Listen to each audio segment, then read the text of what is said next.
Welcome back to the Smart Money Blueprint Volume 1, everything about private loans and hard money lending. My name is Adonis Lockett, and in this module, we're going to be discussing the difference between a cash transaction versus leveraging private money.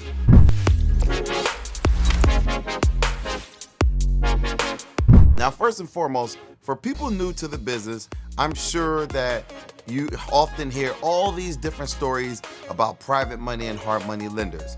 Now, one thing I'm going to insist, borderline insist, I'm not even recommending, I'm insisting.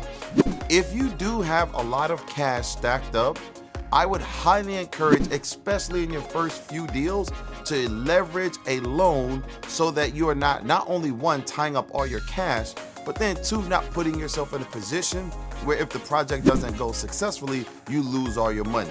So a lot of people will usually counter that point with, hey Adonis, the cash allows me to make more money. Yes, that may be true. You can make more money, or can you?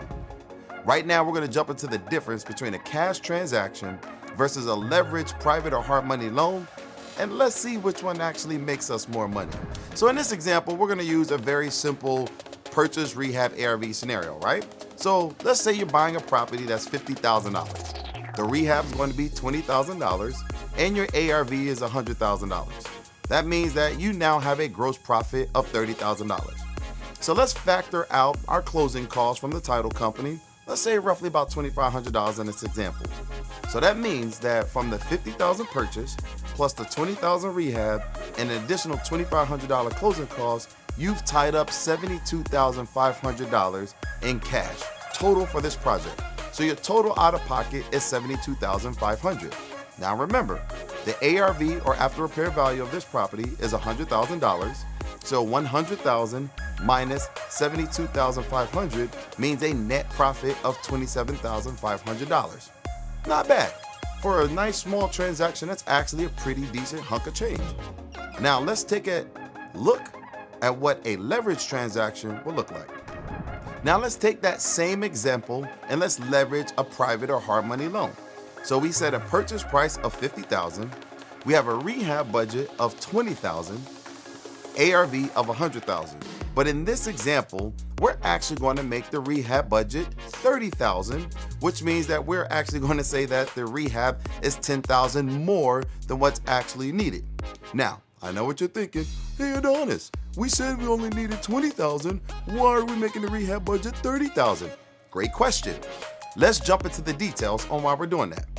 First and foremost, the max loan amount available in this example is 75% of ARV.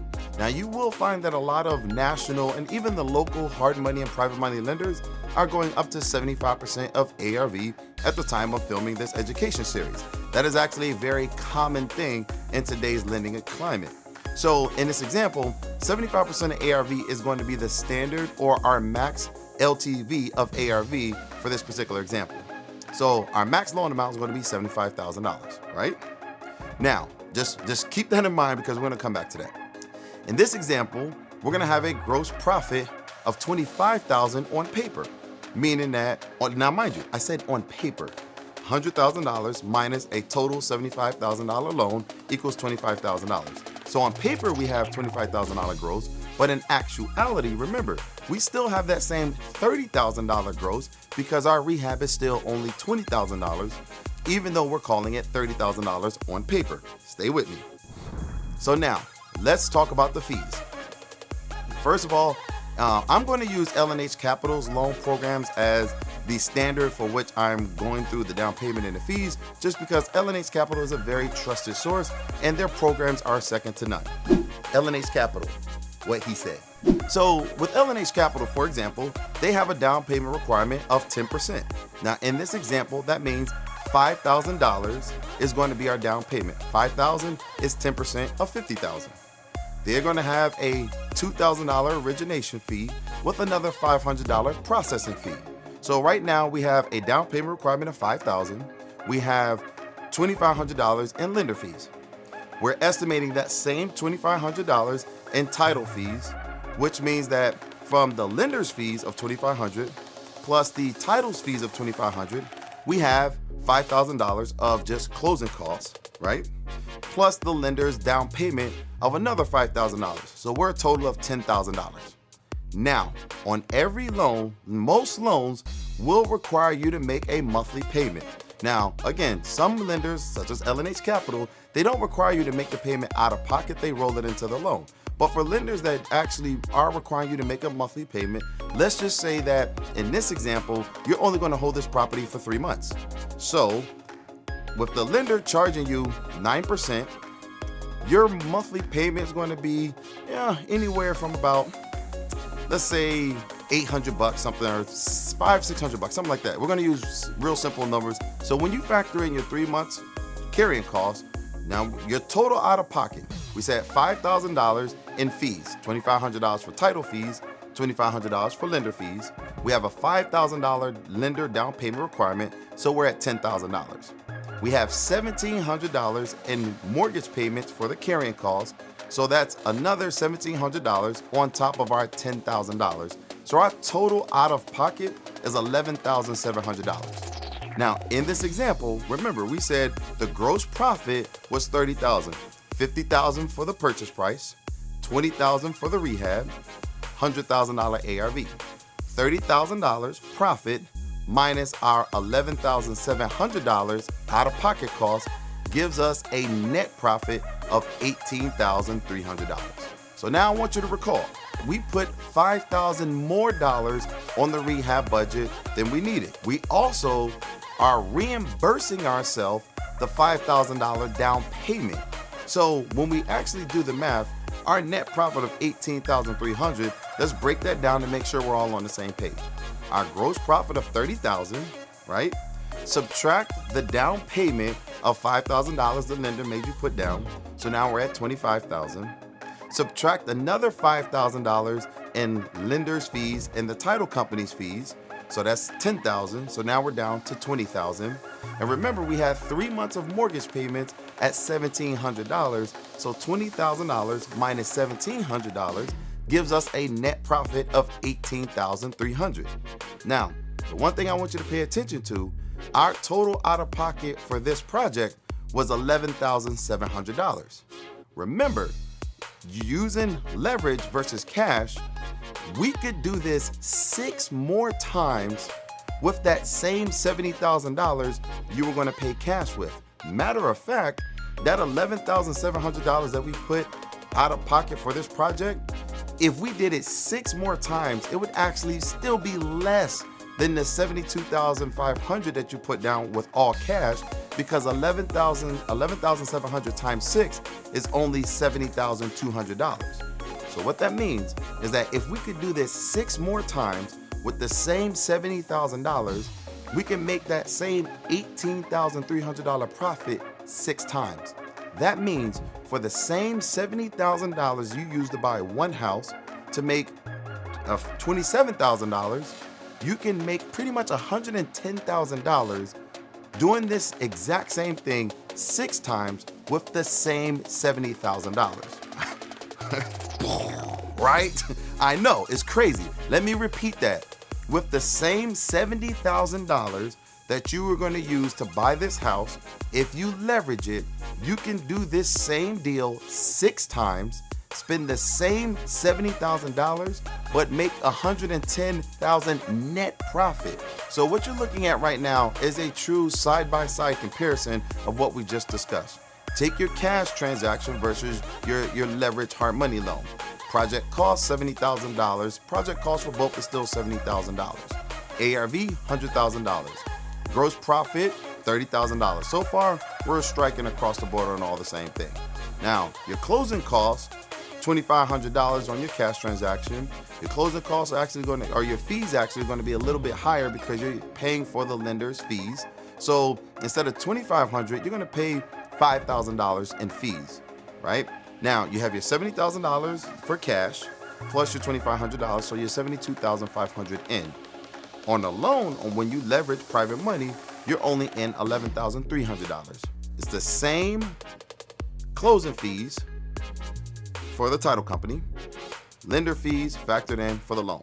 So now, your total out of pocket of $72,500 on the cash transaction That $70,200 for a leveraged loan allows you to make $110,000 from a loan versus $27,500 as a cash deal. It is just a smarter play to leverage. You can do 6 times the projects for the exact same money. But here are a few things that also you should consider when leveraging, not just the number of times you can do that same project, not just the more money that you can make using that same money, but here's a few other things you should consider as part of leveraging. So I already discussed that you can make more money using the same funds, but also be mindful of this. You're gonna tie up less money to make more money. So in that example, you're gonna tie up $72,500.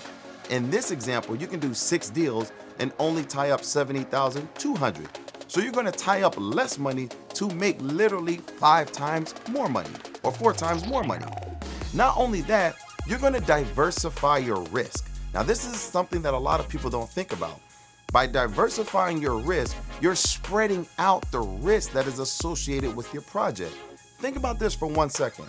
That one cash deal, let's say that there's an issue with the city and they put a stop work order. Let's say you got some major leak under the house that needs to be addressed that slows your project down for 6 months. You are now tying up $70,000 for months and months and months when that other money can be working for you. So not only are you putting yourself in a position to tie up your money, you are also setting yourself up that if anything happens, you are stuck until this project frees up. So that by diversifying your risk, you can really spread out how much you're exposing yourself on any one project. The other thing you should think about is that you can actually use different exit strategies in some of these other transactions. So if one of these, if this project, let's just say hypothetically, you're doing the exact same thing 6 times over, but what if one of them you wanted to flip or keep as a rental? What if one of them you wanted to potentially do a hotel deal where you buy it, do a little bit of fix, and then sell it quickly? What if you wanted to owner finance or any of these other strategies that you can use to diversify your real estate investment strategy? So not only are you diversifying your risk, you're also diversifying the opportunities for your exit strategies. Not only, you can also grow and scale at a much more manageable pace. If you're only tying up $11,000 and you have $70,000 sitting, as each project is closing out, you can choose to invest the returns on that into 2 projects. Maybe you want to go for the gusto and go for 4, but you do not have to do it in sequence as you would if you were tying up all your cash, versus you can actually do projects concurrent, which means that instead of growing like this, right? Which is, and for new investors, there's nothing wrong with that. And I want to stress, there is nothing wrong with doing one house at a time. But if you're ambitious and you want to really get to it, you feel like you got the right team, you got the right mentorship that can help you grow, you now can take that money and start growing like this. It gives you a lot of opportunity to do so much more and diversify your exposure. The other thing you need to keep in mind is that as you get better with this, as you get more familiar, you are now you'll start being able to identify how to hack the loan to have more money than you needed. Remember, in this example, our rehab budget was $30,000. We only needed 20. So I know what you're thinking, be honest. Well, why did you need 30 if you only put 20? Here's the thing I'll tell you. When have you ever complained about having more money than you needed? You can say it. The answer is never. To the contrary, think about how often you needed more money and didn't have it. So in a situation like this, whether you use that extra $10,000 or not, one of 2 things will happen. You'll either get it paid out at the end of the project and you can go ahead, pocket it, or you can just leave it in the loan and have it reduce your payoff amount. Either way, the money is there if you need it. So just in case you ever have an incident come up, you can, boom, hit up your lender, I need that money, boom, you got it.